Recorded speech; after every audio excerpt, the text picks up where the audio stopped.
ফ্রান্সের চ্যাম্পিয়ন পিএসজির গোলপোস্ট রক্ষার দায়িত্ব শেষ হলো ইটালিয়ান তারকা জিয়ানলুইজি দোনারুমার। টটেনহামের বিপক্ষে উয়েফা সুপার কাপের স্কোয়াডে জায়গা না পাওয়ার পর বুধবার রাতে ইনস্টাগ্রামে নিজের বিদায়ের ঘোষণা দেন তিনি। দল থেকে বাদ পড়ার কারণ হিসাবে দোনারুমা জানিয়েছেন, শুরু থেকেই পিএসজির হয়ে মাঠে ও মাঠের বাইরে নিজেকে উজাড় করে দিয়েছেন, কিন্তু ক্লাবের সিদ্ধান্ত তিনি আর দলের অংশ হতে পারছেন না।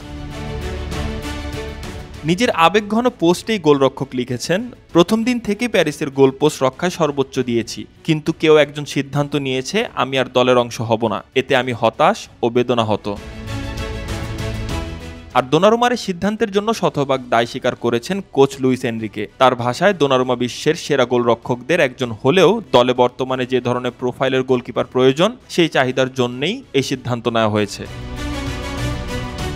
পিএসজি সম্প্রতি লিল থেকে ফরাসি গোলরক্ষক লুকাস সেভালিয়াকে কিনেছে রেকর্ড 4 কোটি ইউরো এবং সম্ভাব্য 1,50,00,000 ইউরো বোনাসে। সূত্রগুলো বলছে সেভালিয়াকে আনা হয়েছে নতুন নাম্বার 1 গোলকিপার হিসাবে, ফলে দোনারুমাকে নিজের নতুন ঠিকানা খুঁজতে বলা হয়।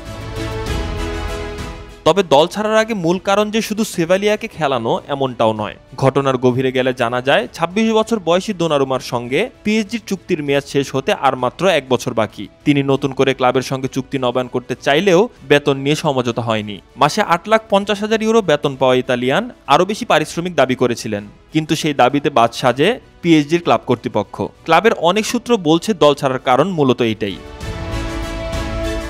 পিএসজির প্রথম চ্যাম্পিয়ন্স লিগে জয়ের পথে বড় অবদান রাখা দোনারুমা তার বিদায়ী বার্তায় পিএসজি সমর্থকদের উদ্দেশ্যে লিখেছেন, আশা করি পার্ক দে প্রিন্সেসে শেষবারের মতো চোখে চোখ রেখে বিদায় বলতে পারবো। যদি তাও না হয়, আপনাদের ভালোবাসা ও সমর্থন আমার জন্য অমূল্য।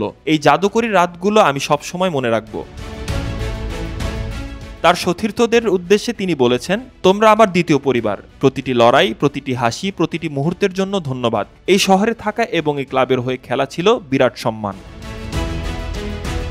পিএসজিতে দোনারুমা অধ্যায় শেষ হলেও তার নতুন গন্তব্যের অপেক্ষায় এখন গোটা ফুটবল বিশ্ব। তিনি কি প্রিমিয়ার লিগে পাড়ি জমাবেন নাকি আবার সিরিয়ায় ফিরবেন, সেটা এখন সময়ের প্রশ্ন।